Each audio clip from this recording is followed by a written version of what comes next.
Pro kontra uji materi Undang-Undang Pilkada, dialog kita lanjutkan masih bersama Komisioner KPU Hadar Nafis Gumai. Bang Gumai, ini kalau kita bicara soal draft Undang-Undang Pilkada ini. Sebelumnya draft ini KPU mestinya sudah baca. Ya, kami pernah dapat ya. Apakah pasal yang mengikat tadi itu sebetulnya memang di draft itu sudah ada? Sepengetahuan saya tidak ada. Tidak ada. Artinya pada saat rapat kemarin, pada saat penyusunan kemarin lah itu dikeluarkan. Perkiraan saya begitu, karena saya tidak tahu juga. Tahu-tahu sudah ada sekarang menjadi undang-undang kan? Berarti ya terjadi di dalam proses itu. Dalam proses penyusunan itu pertama kali KPU pernah diundang untuk memberikan masukan. Ya, waktu itu draft belum jadi. Draft belum jadi.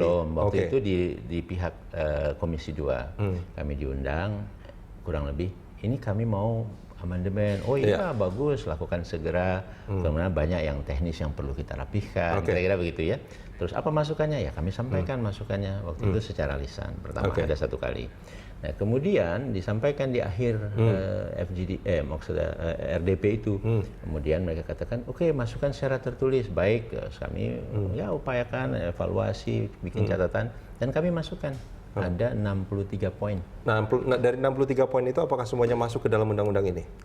Tidak semua, tapi ada beberapa. Sebagian besar. Ya. Jadi saya kira baiklah ya. Artinya ada undang-undang baru, ada poin-poin yang memang baik, tetapi ada poin-poin yang perkiraan kami akan sulit dilaksanakan, tetapi tidak apa-apa, ini undang-undang kami harus melaksanakan. Tetapi untuk yang satu pasal ini, karena ini terkait dengan kemandirian kami dan ini bertentangan dengan konstitusi menurut hemat kami, ya pasal inilah yang akan kami judicial Koreksi review. kalau saya salah, ini draftnya kan sebetulnya inisiatifnya dari pemerintah pada saat awal. Iya, dari pemerintah. Apakah itu tidak ada konsultasi juga dengan KPU?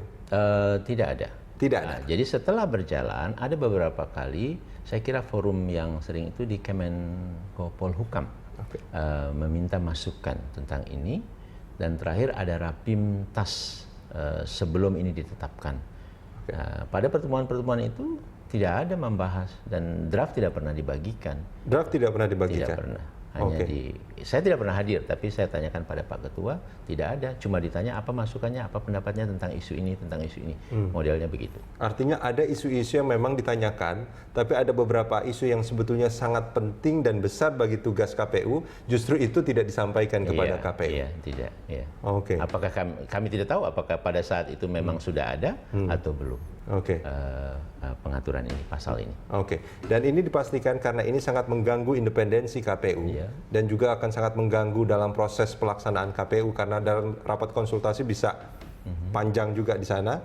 Dan KPU akan pasti mengajukan uji materi terhadap undang-undang ini. Perkiraan kami ya sampai hari ini memang begitu nanti sudah diundangkan untuk pasal ini kami akan ajukan. Selain melakukan uji materi, apakah ada langkah lain juga yang akan dilakukan oleh KPU terkait ini? Saya kira tidak ada, kecuali kami harus cepat-cepat menyelesaikan PKPU yang kemarin tidak bisa kami tetapkan karena harus menunggu ini.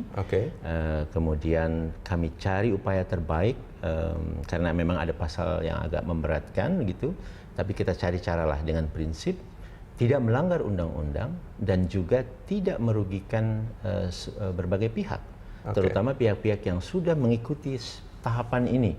Jangan sampai mereka harus mengulang lagi misalnya. Contohnya? Ya, misalnya gagasan tentang KPU seharusnya punya form yang standar untuk pernyataan dukungan.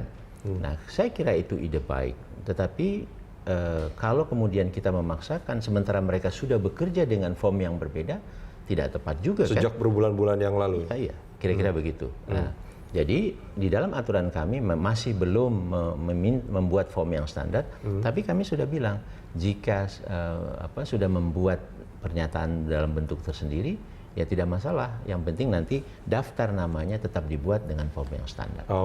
Dan kalau misalkan undang-undang ini belum berubah, maka aturan-aturan tadi yang harusnya dibuat oleh KPU dan itu harus dikonsultasikan kepada DPR, bisa jadi aturan itu akan berubah tidak sesuai dengan harapan KPU. Bisa, sangat mungkin.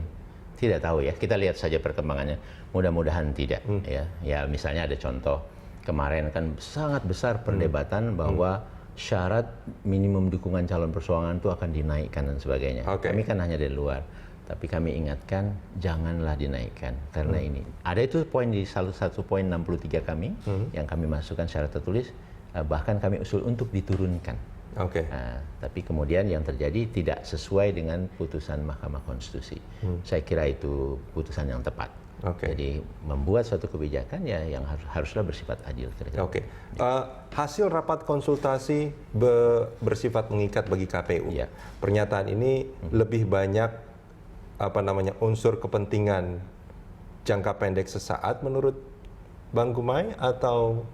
Ya susah juga untuk disimpulkan seperti itu. Tetapi ruang itu akan sangat terjadi. Bang Gumai. Karena proses itu kan proses politik dan ini kan diakui betul oleh DPR juga gitu. Nah oleh karena itu kita harus mengantisipasi dan seharusnya memang kami memutuskan di dalam peraturan kebijakan adalah secara mandiri yang kami betul-betul yakini sesuai dengan undang-undang peraturan yang berlaku, etika, prinsip-prinsip yang harus kami laksanakan untuk menciptakan pemilu yang pilkada yang demokratis. Ya. Terima kasih banyak sudah bergabung bersama kami. Bermanfaat ya. Di Tiap Pagi. Ya, selamat pagi. Terima kasih.